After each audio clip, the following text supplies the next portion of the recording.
Let's talk about oyster mushrooms. Oyster mushrooms can be found growing all year round, even at the very beginning of winter, as long as it remains mild enough. They're found growing on dead, dying, and decaying hardwood trees, and they usually grow in clusters like this.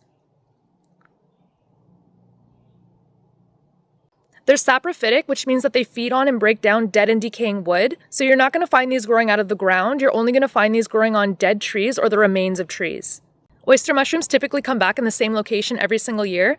This is because the mycelia stays alive and active inside the wood, and as long as the conditions remain favorable for the mycelia will continue to push up mushrooms in those same spots. So if you do find some clusters, you're really going to want to make sure that you mark down where you found them, because that way you can continue to go back year after year and continue to harvest.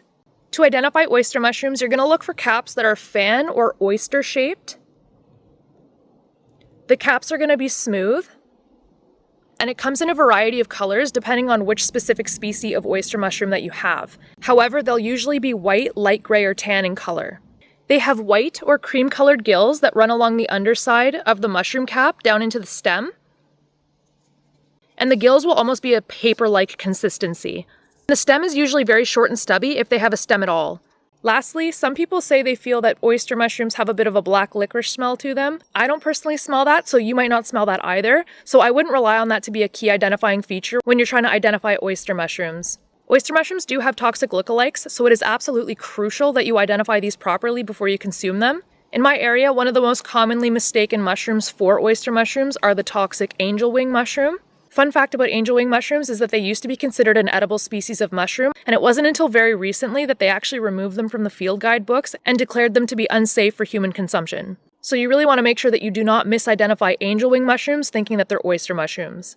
One of the big key differences is that oyster mushrooms grow on hardwood trees, whereas angel wing mushrooms grow exclusively on coniferous trees. Now that we've got what we came for, we're going to go home and cook it. As always, we're going to start off by soaking the mushrooms in some water. This is a very effective way to remove any insects that might be hiding inside the mushrooms.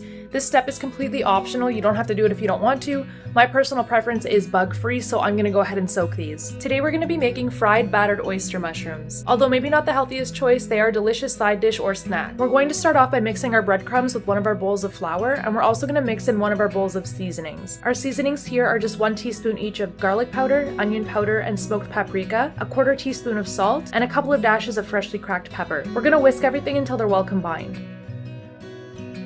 In our second bowl of flour, we're going to add in our second collection of seasonings. The seasonings I have here are 1 teaspoon each of garlic powder, onion powder, smoked paprika, and oregano, a 1/4 teaspoon of salt, and a couple of dashes of cayenne pepper. We're going to whisk everything until it's well combined. Then we're going to add in our milk, and we're going to stir until we get a nice smooth consistency.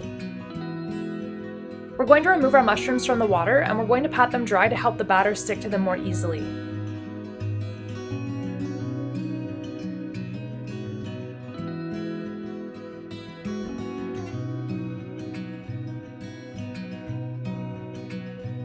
To batter our mushrooms, we're going to start by placing the mushrooms in the bowl with the wet batter, and we're going to make sure that they're coated evenly. We're then going to move the mushrooms to the bowl with the dry coating, and we're going to also make sure that they're coated evenly.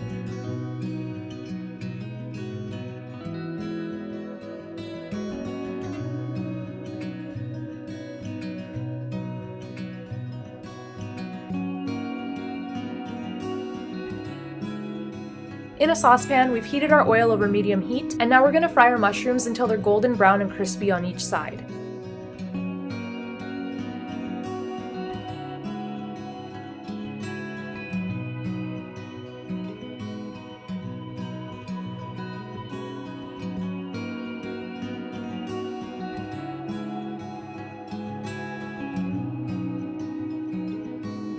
For a little extra flavor, I seasoned my fried mushrooms with a little bit of rosemary and thyme, and I'm also drizzling a little bit of chipotle mayo over top.